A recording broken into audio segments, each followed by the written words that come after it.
Hey, everybody, it's Mike for the Mike Wagner Show, powered by SoundCloud Studios. Visit online at soundcloudstudios.com for all you needs. Looking at a professional website without breaking your budget, SoundCloud Studios is the answer. SoundCloud Studios offers fast, affordable custom web designs that blow the competition away. Call today, 1-800-303-3960. That's 1-800-303-3960, or email to support@soundcloudstudios.com. Mention the Mike Wagner Show, get 20% off your first project. Sonic Web Studios, take your image to the next level.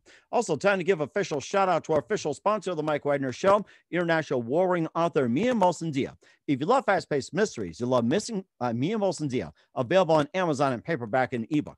Missing is fast-paced and intriguing with an unforgettable twist. Takes place in 4 countries, 2 strangers, and 1 target, where truth is an illusion and those you love be the first to go missing. It's available on Amazon in paperback and ebook. Missing by Mia Molson-Dia has garnered great reviews and even loved and endorsed by Hollywood celebrities, including Joanna Cassidy, Forrest Riley, and many others. So grab your copy today before it goes missing by Mia Molson-Dia, available on Amazon. Also, the Mike Wagner Show is brought to you by a picture of this photo books, where remembering is the key ingredient. How beautiful your mother looked at her wedding, and even more so at yours. And who doesn't miss grandma's meatballs, huh? The holidays are coming, and what better time to give a gift of remembrance that makes you laugh and cry all at the same time? Whether a gift of grandma's recipes or just because, those smiles and tears will melt your heart. Call Karen Shaw at Picture This Photo Books at 646-798-0809. That's 646-798-0809. Or visit picturethisphotoBooks.com. Mention the Mike Wagner Show, get 10% off your first order. Picture This Photo Books. Bring your memories back to life. They're whimsical, casual, or formal, and always uniquely you. And don't forget to check out the Mike Wagner Show on over 30 podcast platforms, including Facebook, SoundCloud, Spreaker, Spotify, and iHeartRadio. Also on Anchor FM, iTunes, Google Play, Amazon, Audible, and Apple. And take the Mike Wagner Show on any mobile device. Subscribe to the Mike Wagner Show on the YouTube channel. Follow us on Instagram and Twitter today, and check out the Mike Wagner Show merchandise coming soon to the MikeWagnerShow.com, and also on Amazon as well, too, at the Mike Wagner Show podcast. T-shirts, pop sockets, throw pillows, tote bags, a lot more. Makes great gifts 24/7, 365. And also check out the Me and Molson-Dia store at Amazon with Missing, Once, Wrinkles, and other great books, along with great merchandise. Check out the Amazon.com store at Me and Molson-Dia as well. Make sure you pick some up. And don't forget to donate to the Mike Wagner Show at the MikeWagnerShow.com, and also to support us on Anchor FM/support and PayPal at Mike Wagner Voiceover or the Mike Wagner Show, and make sure you do so today. We're here with a terrific duo out of London who's got their own film company and have worked with actor David Biscoe, who I had on the show, just a tremendous actor on Remnant Revolver, and also The Progress, The Right Gun, and Dead Destination. And they're a multi-award winning and nominated British independent film company. And their genres include grindhouse and sci-fi horror, action, and a lot of humor as well, too. And of course, got some new projects on the way as well, too, down the pipeline. And live, ladies and gentlemen, from the Plus Studios from the other side of the pond in beautiful downtown London, the co-owners of Bohemian Beaumont Films, the very multi-talented Stevie, Alexandria, Maxwell, and Paul Van Beaumont. Guys, good morning, good afternoon, good evening. Thanks for joining us today. Good evening and midnight. I can see the vampire bats flying around. It's so dark outside. Oh my goodness. You know, something, I talked to somebody about vampires and they're making a comeback too. So I guess I wouldn't be surprised they came over here and came over there. So, well, I guess we'll have to get their attention in the meantime. So we do that. So. That was one of my problems in my early days of acting. I was a typecast 5 times, I believe, on playing a vampire. Oh, really? Okay. Yeah. One of the camera crew said, don't you think you're being typecast? You're playing vampires far too many times. I mean, I was in Evil of the Vampires, Vampire Gang Origins, then a comedy film called Rock Band versus Vampires. And then I was in another one called, it was just great. It was just one after the next. I said, why do you keep getting all these vampire roles? I said, I don't know. I do apply for them, but then it's almost by word of mouth. Someone says, oh, you're making a vampire film. Take Paul. Paul's good at it. And that's the way it just goes. It's just one thing off. If it's not vampires, it's science fiction films I was getting cast as. So that was one of the things that happens. I'm sure it happens to loads of actors and actresses. You get typecast all the time. At least you're taking a bite out of the role too. So look at it that way. You're taking a bite out of it. Sinking your teeth into it. Very bloody. Oh, it's bloody too. So. Well, we're glad to give us a little bit of background as well, too. And you worked with actor David Biscoe and on quite a few films and multi-award winning, film company as well, too, nominated for some awards. And before we get into Bohemian Beaumont films and more, guys, tell us how you first got started in your career. So Steve, you can go ahead and start. And then Paul, since you told us about some, you can also jump in as well, too. So take turns. I've always wanted to be involved in doing films and started quite late, but I think that I've made a bit of an impact, I hope. I started doing small parts, like just being on film sets, helping out, doing running work, doing makeup, doing anything basically that they would allow me to do, trying to get a good feel of how things worked and how everything interacted. I started doing some acting as well as doing stuff behind the scenes. I met Paul on a film that we were making together. Return of the Don. And Return of the Don film. And when that was when we met and we formed a friendship and then we formed a relationship. And since about it was actually Halloween that we kind of got together in about 2016, weekend of Halloween. Yeah, nice time to have an anniversary. You see what I mean, Mike, about vampires? See, Halloween. I couldn't even get away with it in real life. Happy anniversary. I'm going to take a bite out of you. Yeah. So, yeah, we've been there since, been together since then. And obviously working together on films since then. So things like Dead Destination. I've also meeting David Biscoe on that, who's involved with the project. So I joined that project about. Well, he was involved in one of the films I did back in 2014, I think, Metamorphosis, which started as a short film and went on to be now turned into a feature film, which still hasn't been released yet. But I think I'm going to change the title of Metamorphosis AD, and then obviously worked on The Destination and Reverent Revolver, which is the Western, and Echoes from Ashes, which is Weekend just gone. Yes. So that's been going for a while, working with him on that one. Okay. And other people like Lamin Tamba and Julia as well. Yeah. Yeah. That's amazing too. And how did you guys first meet David Biscoe? I met him on about 2014 when I was just doing acting. That was just doing small projects, short films, and then obviously, like I said, we met on did Vampire Resurrection. But before that, we were already doing stuff on, like I said, Metamorphosis, the films that I was doing, which he came on board with that one. And then he was on Dead Destination, which again progressed into didn't expect it, multi-nominations and multi-wins on that one as well. From Tokyo selected and a few America, America as well, yeah. So that was kind of a shock because obviously we're branching out into a bigger pool. Which was wonderful. Thank you. Which is good. which is good. We love you. It gives you confidence because you think to yourself, wow, we're going into an area where there's more people to go up, have our films up against. So absolutely. It was nice to get that feedback. Reverent Revolver has done very good 3 awards already. That was done in 2019. Well, it was filmed in 2019, ready in 2020. Wow, that is amazing. And then Stevie talked about how she got started, and Paul, let's talk about how you got started in your career. I've always had a love for films. I mean, I grew up with what I call a good diet of science fiction and westerns. Ranging from either spaghetti westerns to Star Wars, Star Trek, right up to something like Blade or Underworld.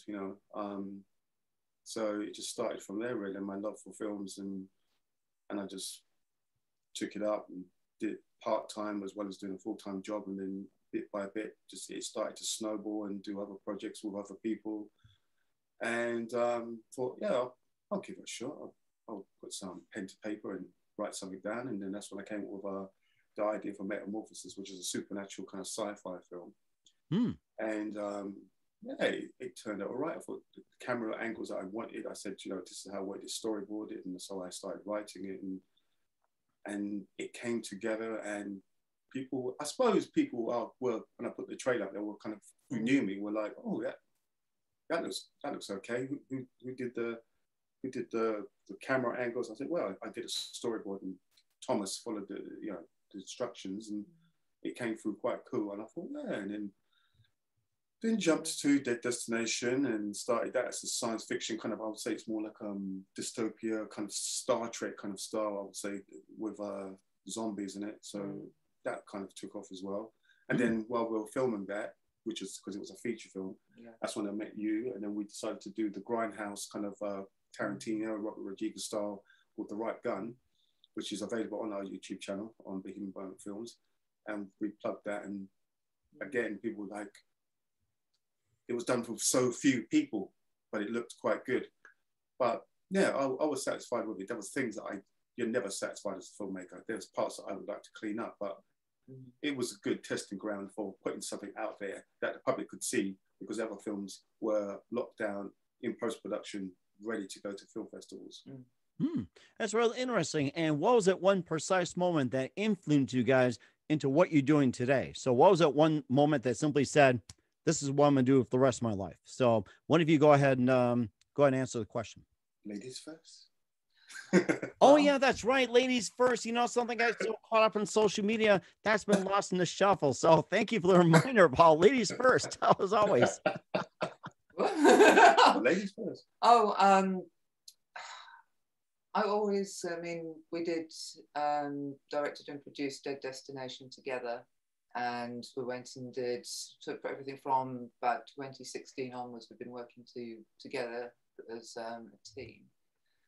And I've done some writing as well. And I think for me, the main thing that really pushed me was that I grew up watching science fiction, horror films, action films. I've never been the person to like romantic comedies or the period dramas or anything like that. And people say, oh, you're a female, you should like these things, you should wear pink. And they have this kind of, I think there's this attitude as well as about what a woman should be doing. But I think to myself is that I like writing, and I like writing psychological horrors. I like writing thrillers. I like writing things that have got a twist to them. I like all these kinds of things. And I think that I want to kind of write the kind of films that I enjoyed watching. And when you grow up watching things like The Twilight Zone, and I don't know if you guys used to get that over in America, but Tales of the Unexpected, the 12 Roald Dahl and things like that. I love that sort of thing. I do believe I have Tales of the Unexpected here in the States. I do believe it. And I remember watching that. That was an amazing series.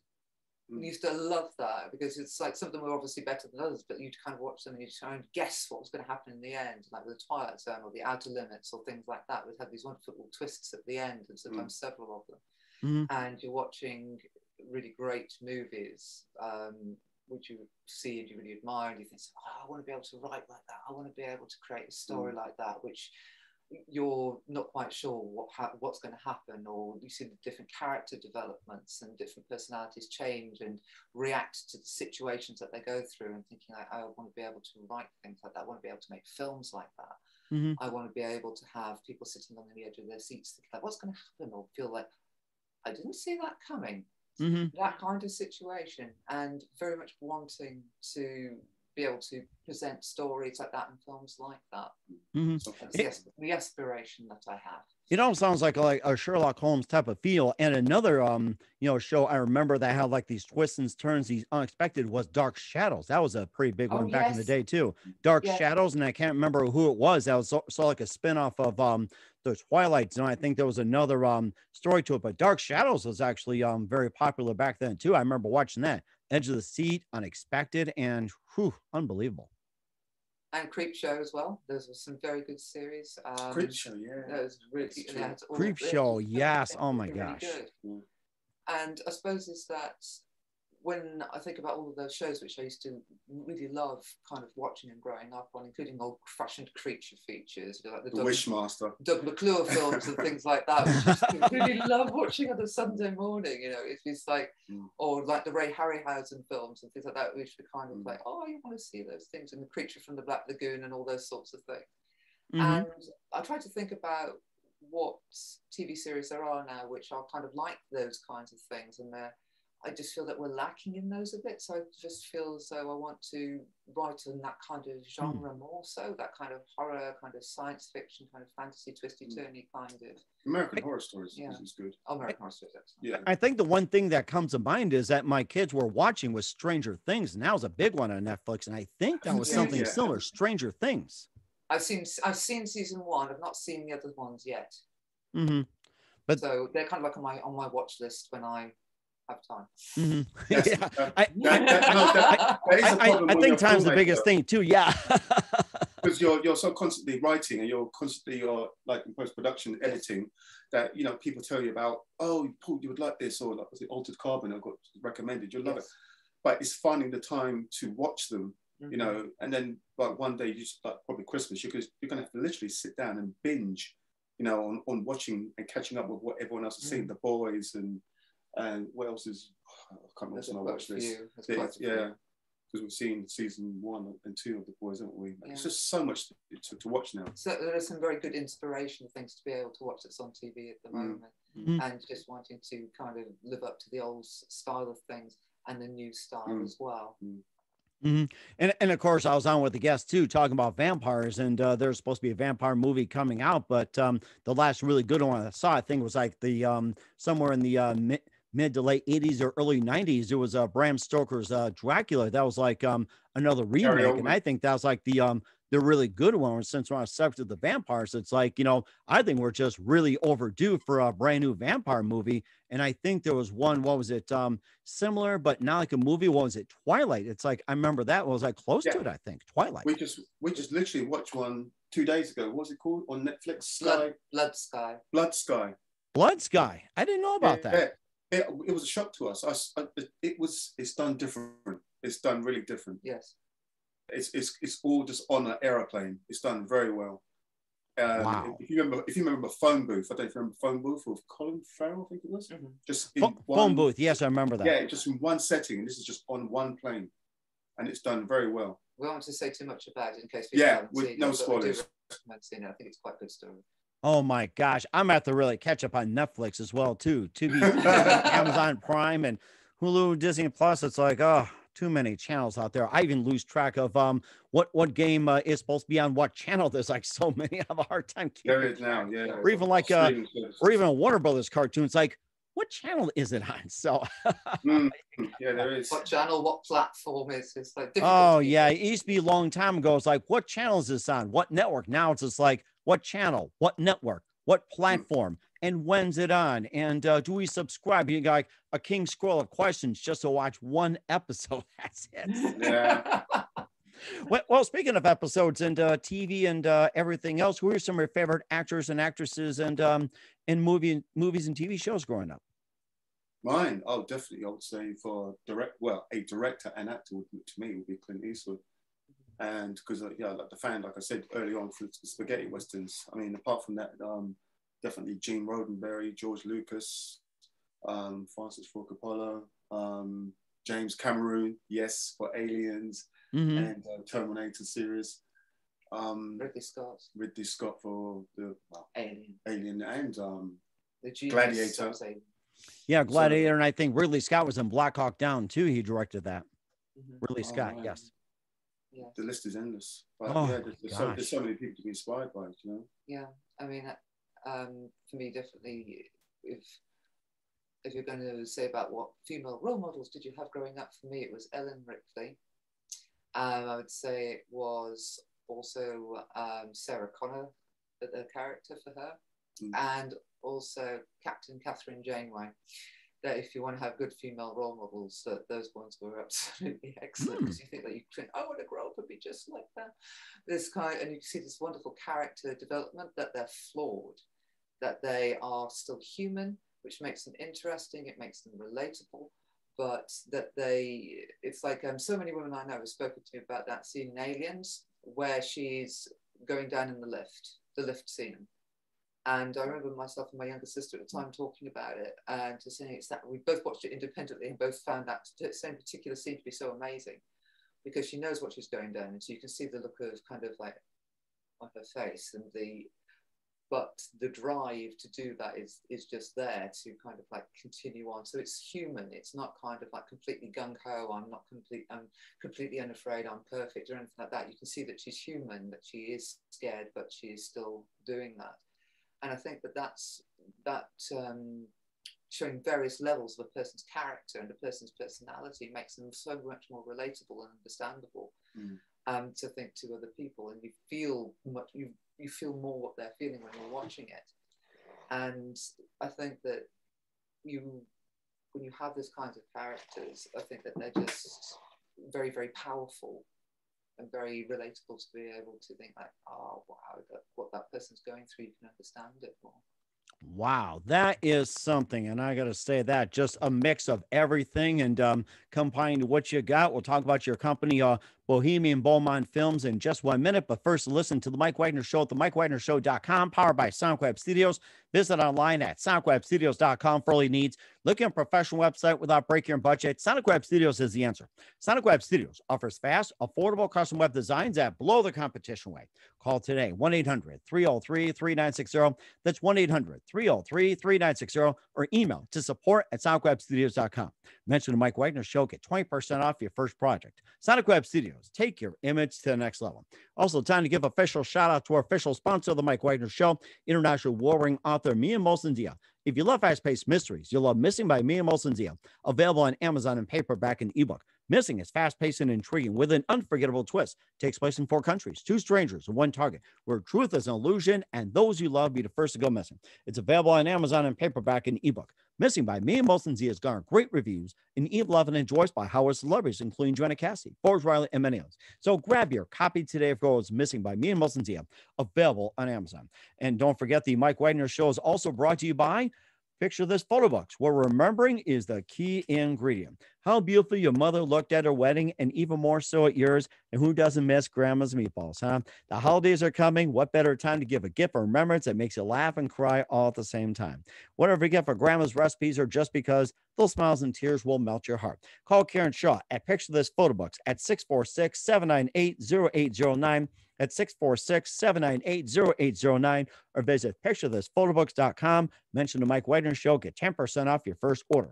Picture This Photo Books, bring your memories back to life. They're whimsical, casual, or formal, and always uniquely you. And check out The Mike Wagner Show over 30 podcast platforms. Take The Mike Wagner Show with you on any mobile device. Subscribe to The Mike Wagner Show on the YouTube channel. Follow us on Instagram and Twitter, and check out The Mike Wagner Show merchandise at themikewagnershow.com. T-shirts, pop sockets, hoodies, throw pillows, tote bags, and more. Makes great gifts. And also check out the Mia Molson-Dia store on Amazon for great books and other merchandise.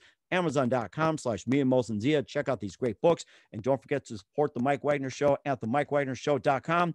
Also on Anchor FM/support and PayPal at themikewagnershow.com. Make sure you do so today. We're here with the wonderful duo of Stevie, Alexandria, Maxwell, and Paul Van Beaumont of Bohemian Beaumont Films here on the Mike Wagner Show. And before we get to some of your films and your current works, tell us how you got the company started. Well, I came up with the name, I don't know, many years ago. This is probably 2014, I think I came up with it. I think it's on my personal YouTube channel, but it was just basically having time to literally going from actor to becoming actor and filmmaker. So I was just experimenting with special effects and editing suite and experiment with different software. I think it was Sony Pro Vegas I was using, and then moving around to different software, which I found to be, right, this is the one for me. Then I started doing everything else, like learning how to do keyframing, animation, and it all came into place because the ideas that I had in mind, they were obviously required special effects. So because I'm a bit of an action freak, I like action comedy, you know, stuff like Lethal Weapon, Rush Hour, which has got the action, but it's got the humor at the same time. So that's when, like I said, I went on to do stuff like Metamorphosis, which is a supernatural sci-fi, and The Destination, which is a straight out science fiction film set in 300 years from now. Wow. And then doing The Grindhouse, which again needed special effects in it again. So it was just basically starting from there, writing and keeping extremely busy in the editing suite. Oh my gosh. Yeah. Hence why I end up wearing glasses. So you're just staring at that screen all the time.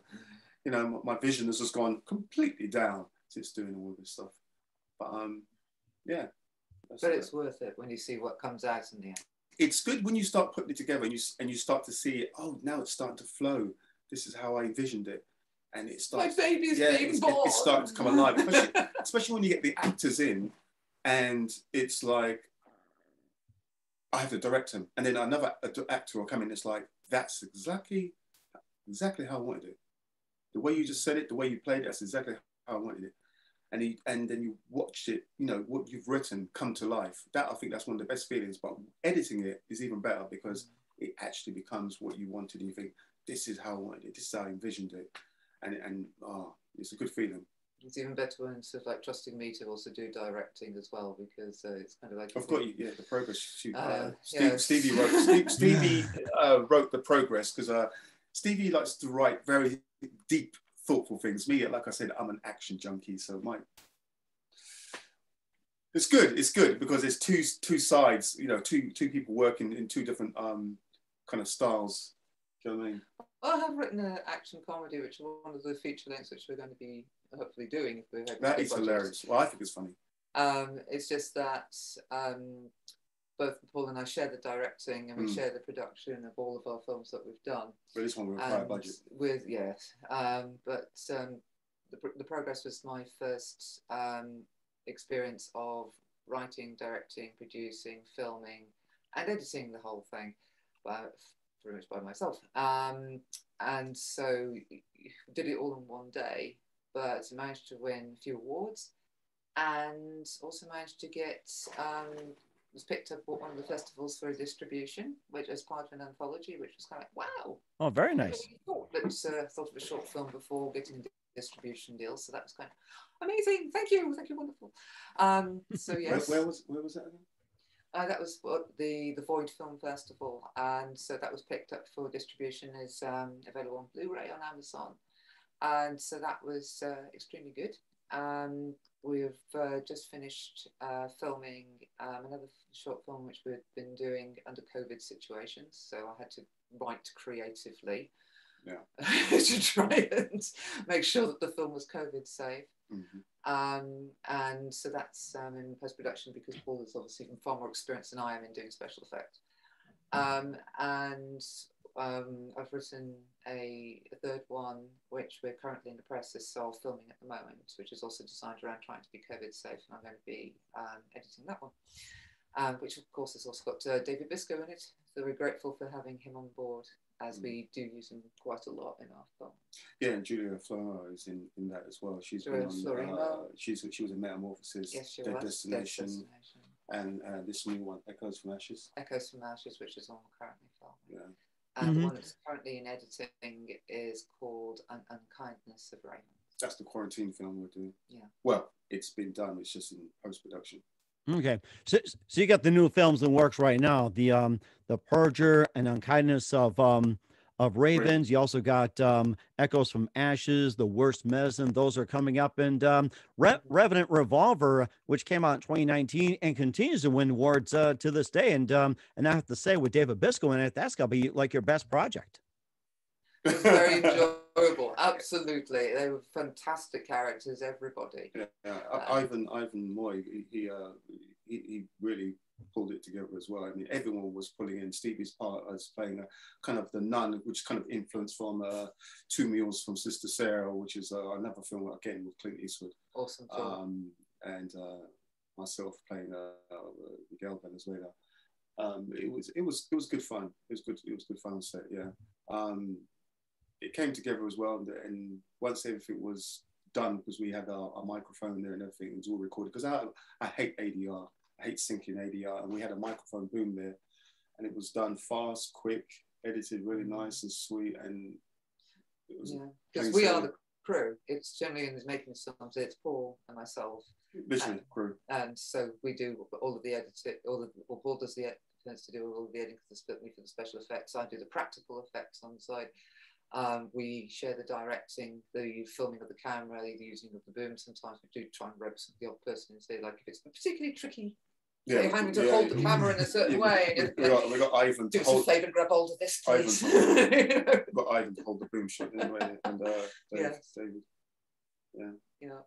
And so it's kind of, and I think that's what was a really nice feeling as well, is that because everybody tries to contribute. I know David certainly helped out on certainly doing makeup. He's certainly done things like brought their own costumes and things like that. So you try to save money wherever you possibly can. You have to try and be as creative as possible. Oh, wow. And we're very fortunate in the actors that we've worked with, both males, females, is that they've given a lot of their time and a lot of their commitment to supporting us doing these films. And it's really appreciated, and I think we've been really, really lucky with the talented people that we've had, and a very giving nature that they have had some devotion towards their film. Turn up in these nice suits that they've worn, particularly for Revolver, and then have to kind of roll around in the grass, and you're thinking like, oh, that's going to require that's going to need dry cleaning, and it's like, and having to shoot scenes sometimes again and again and again, because the way in which you're trying to get the shot right, sometimes things don't go right, so you have to keep repeating doing the film, and things sometimes take longer, but everyone still keeps their British reserve going, darling. Keep that step upper lip, and it's remember you're British, and keep themselves going through. So it's very much, very, very, very fortunate that we've had such great people to work with. It really is. And that's so amazing as well, too. And what makes your films and also film company stand out from the rest? Because we're marvelous. I'll definitely say our genres change. I mean, like I said, Echoes from Ashes is a completely different genre, isn't it? I mean, what type of genre would you describe that as, Echoes from Ashes? I would say it's kind of psychological, horror, art house kind of film, and we jump around in genres. We try to the grindhouse, into the science fiction, to supernatural, sci-fi. We like to experiment rather than. We both love action. We both love horrors and science fiction and fantasy and the rest of it. But we want to be able to demonstrate, that we can write and create and produce films of a variety of different genres and different styles, and that gives us, I think, a much wider reach and a much better range of experiences than sticking to just one way of doing something, because it allows us to demonstrate our capabilities just across a much more varied range. That's really interesting. And where can we find all your films at?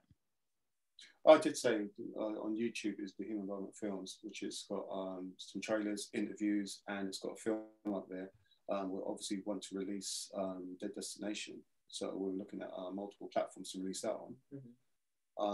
And obviously, once Revolver has done its tour through the film festivals, I suppose again we'll be looking to release that across multiple platforms, especially now, as you said early on, Mike, about the amount of channels there are available now, for streaming as well. So that's another one to release once that's done its run in the film festivals. Yeah. Okay. So it's and like I say, is that for the progress, it is actually available to buy as part of the anthology through Amazon through the Void, done by the Meridian Releasing Group. We're very grateful for being able to do that for us, which are fantastic people. Thank you. Okay. And we are keeping things obviously with film festivals at this moment in time. So once there's a done full sales, we'll be looking to release those. But okay, we're putting updates like that very much on our YouTube. That's very amazing. And we'll talk about what's coming up next for Stevie and Paul with Bohemian Beaumont Films. We'll find out in just a minute. You listen to The Mike Wagner Show at themikewagnershow.com, powered by SoundCloud Studios. Visit online at soundcloudstudios.com for all your needs. Also brought to you by official sponsor of The Mike Wagner Show, international warring author Mia Molson's You Have Missing, available on Amazon in paperback and ebook. Also brought to you by Picture This Photo Books, where remembering is the key ingredient. Call Karen Shaw at 646-798-0809 or visit picturethisphotobooks.com. And don't forget to mention the Mike Wagner Show. Get 10% off your first order. We'll be back with the wonderful duo of Stevie, Alexandria Maxwell, and Paul Van Beaumont of Bohemian Beaumont Films after this time out. We're back with Stevie, Alexandria Maxwell, and Paul Van Beaumont, the wonderful duo of Bohemian Beaumont Films here on the Mike Wagner Show out of London. And what can we expect from you guys in 2021 and beyond? Definitely will. We're releasing, obviously, 2021 onwards will be obviously Echoes from Ashes and The Purger, which I think I'm going to change the name because there's loads of films called Purge or The Purge or The Purger. Yeah, just a few. Yeah. That's still in post-production, which is a kind of cross-genre. That's a science fiction Western, Purger, because like, again, I like the sci-fi, I like the Western, so I thought I'd mix it because Star Wars, I suppose you could say, is a sci-fi Western. But this one looks more of a sci-fi Western because everyone's kind of dressed cowboy, but with plasma rifles in their hands, kind of influence from kind of things like 2000 AD comics, which is a British comic. Unkindness of Ravens. Unkindness of Ravens, yes. That's in post-production. That will definitely be released before the year is out. We're looking for locations at the moment which are available to use, obviously because of the COVID situation can change drastically from day to day, for one of our other films, The Worst Medicine. And we're hoping to see whether or not we can make an application for one of our feature films, which is a comedy action film, which I wrote, which we're talking about, and seeing whether or not we can actually get that funding for that, to be able to, because it kind of requires a budget. So we're going to try and venture into that delightful aspect of trying to get funding for that one. But I think there's one thing that I think is really good is that all of the films that we sent out to film festivals have consistently won. And not just had selections, but have actually won, which is marvellous, and we're all very grateful to all of them. Sorry, I'm trying to remember them all now. Alternative Film Festival, Stormy Weather, Film Festival. Something Wicked was... Something Wicked Film Festival, Best Shorts Film Festival, Wild West Film Festival. Wild West, yeah. I'm really sorry if I've forgotten everybody. Los Angeles Motion Picture. Oh, yes. You see what happens when you win too many? You're greedy. I can live with that. Very grateful. Those I think that's about 6 we mentioned anyway, but those are kind of around. I mean, we're on the Tokyo Bloody Horror. No, the selection Tokyo Bloody Horror. Yeah. So we've been really very lucky and extremely grateful to all of these people who've been very kind in being able to support us in our filmmaking. And it shows consistency as well. Yeah. So. And that's a great attribute as well too. And who do you consider biggest influences in your careers? Biggest influences in our careers. We love George Lucas. We love Steven Spielberg. We were just watching Jurassic Park the other day. Yeah. It's so good. It's so good watching Jurassic Park again. You know, you just realize the way it's done, the way it's shot, the way the characters are, the way the characters have their arc. It's so good watching it again. I mean, even if you remove the special effects, it's still a good, enjoyable film. Sergio Leone, yeah. Okay.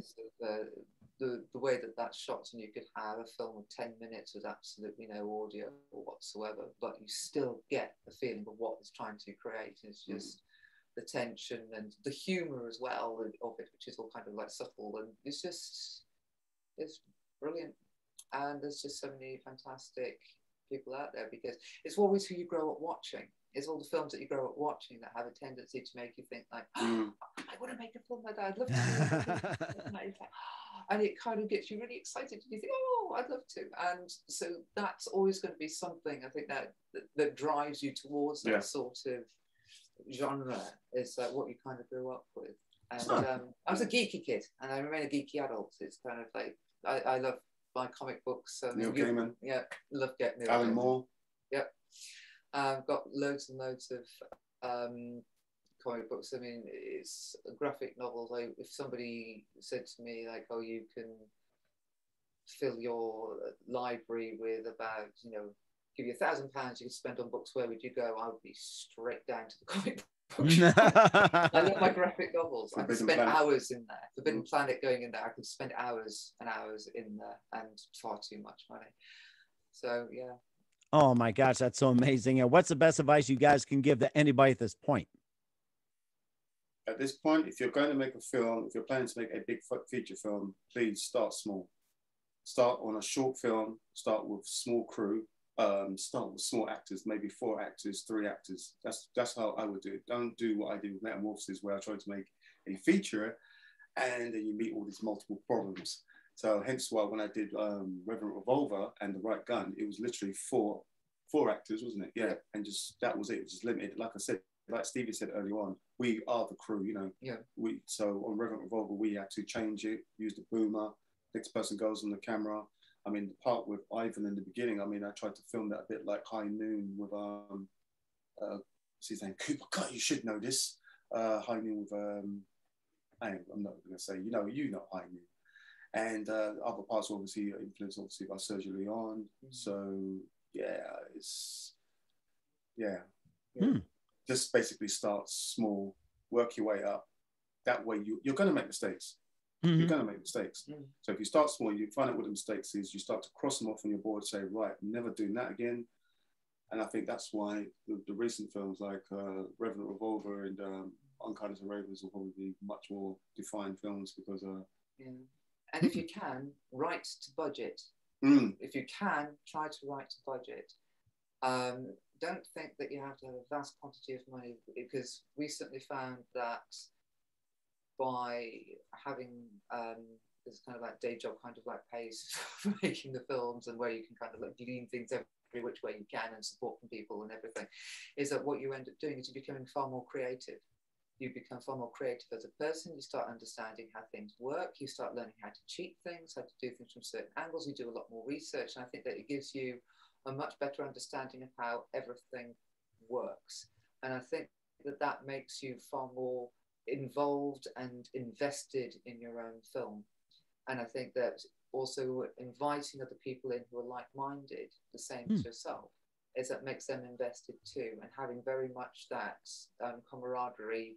I mean, you will have disagreements, you will have arguments with people and things like that. That will happen. But is that having different approaches to things can be really, really helpful, because that means that that person thinks differently to you, which means that therefore that can be a help, because that way you expand what your thinking is, you expand your range of what you can or can't do through different people's skills and knowledge base. And I think that that is really helpful, because you learn so much more and you understand things so much better, which then makes filming after that so much easier, because going through the rough patches, then you learn more. Not to repeat them again. Yeah, right. How to get around them as well, because you think more creatively. And that certainly makes perfect sense as well, too. Once again, Stevie, Alexandria, Maxwell, and Paul Van Beaumont of Bohemian Beaumont Films on the Mike Wagner Show. Guys, a very big thank you for your time. You've been absolutely fantastic. Looking forward to having you again soon. Do us a favor, keep us up to date. Love you back in 2021 and beyond. Don't forget to keep in touch. Once again, tell us about your upcoming projects. What's your website? How do people contact you? Where can people purchase or check out your movies? All right. That would be, as we mentioned, the YouTube channel, which is Bohemian Beaumont Films. LinkedIn. LinkedIn. Look us up on Twitter, Facebook, Instagram. Yep, covers them all. Yep. If you want to get in touch, you can message us through any of those platforms. For films, that will obviously be via our YouTube channel, which we'll be putting updates on. We'll be putting updates on all the platforms anyway, as regards to watching those. And up-and-coming projects, we've got, as I was saying, The Purger. We've got Unkindness of Ravens. Worst Medicine, which is in pre-production. And Echoes from Ashes, which is the current project. That is so amazing. I mean, you guys got a great future. Once again, Stevie and Paul, a very big thank you for your time. You guys have been absolutely amazing. Looking forward to coming soon. Do us a favor, keep us up to date. Love you back in 2021 beyond. Don't forget to keep in touch. You guys have been absolutely terrific, and we wish you all the best. And just keep on doing it. You guys are amazing. Thank you. Thank you.